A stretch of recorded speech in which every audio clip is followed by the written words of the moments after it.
Bulak Elementary School presents Modular Distance Learning. Ang hulga o pagsuway nga nasinati karon sa tibuok kalibutan nga mao ang pandemya sa COVID-19 dili kini babag sa padayon nga paghatag og edukasyon sa mga kabataan. Hinuon usa kini kahagit sa matag usa kung unsaon kini pagsagubang nga dili makahatag og negatibong epekto sa paghatag og edukasyon sa mga kabataan. Tungod niini, ang Departamento sa Edukasyon padayong nakigbisog alang sa katumanan sa maong katuyuan.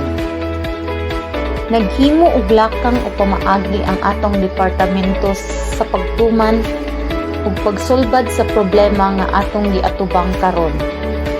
Kini gitawag o blended learning.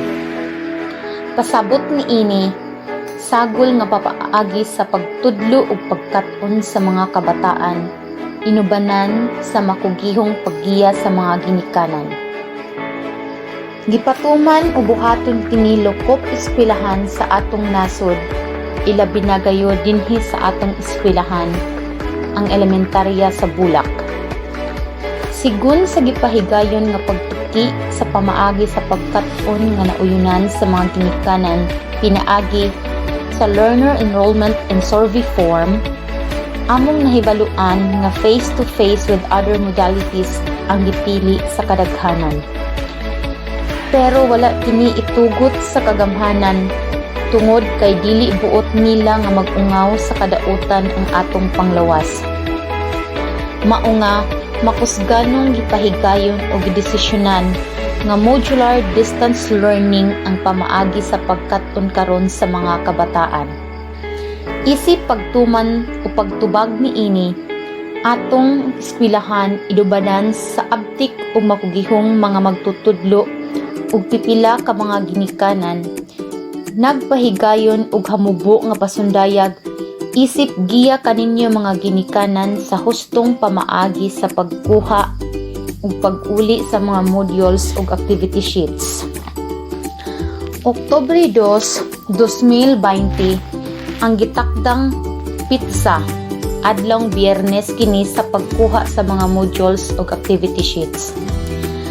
Angay batunon ninyo mga ginikanan ang hustong pamaagi sa pagtuman o pagbuhat niini. Una, hugasi ang kamot gamit ang sabon ug tubig. Mugamit og alcohol o hand sanitizer. Isumiti ang inyong kaugalingon para sa thermal scanning. Buhata ang pagdistansya sa matag usa ug magsulot permi og face mask.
Sama sa gitakdang adlaw nga Biyernes ang pag-uli sa mga modules ug activity sheets. Ingon man usab ang pamaagi sa hustong pagtuma niini pagsulod sa eskwelahan ug pagawas.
Niining higayuna, iuli sa mga ginikanan ang mga modules o activity sheets nga naansira na sa mga bata. Ibutang o isulod kini sa Dropbox nga may nakasuwat ibutang diri sa katuyuan na aron kini ma-checks sa magtutudlo. Human kini nimo nasulod, kuhaa ang modules o activity sheets nga anaa sa laing Dropbox nga may nakasuwat kuhaa diri. Alang kini sa ikaduhang semana nga ansiranan sa mga bata. Human kini nimo mabuhat, libre ka nang mubiya o mupauli. Pahinumdom, likayi ang pakighinabi sa imong isig katawo. Batuni ang usa ka metro nga gilayon sa matag usa. Balik-balik kini nga proseso o pamaagi hangtod mahuman ang tibuok unang quarter. Ayaw kalimot pagdala og kaugalingong ballpen o pagperma sa attendance sheet pagmatuod nga nauli na nimo ang mga modules o activity sheets.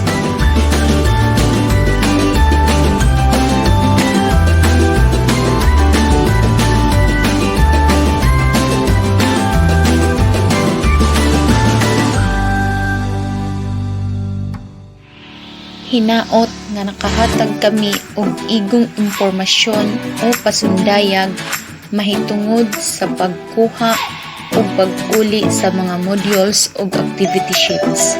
Daghang salamat.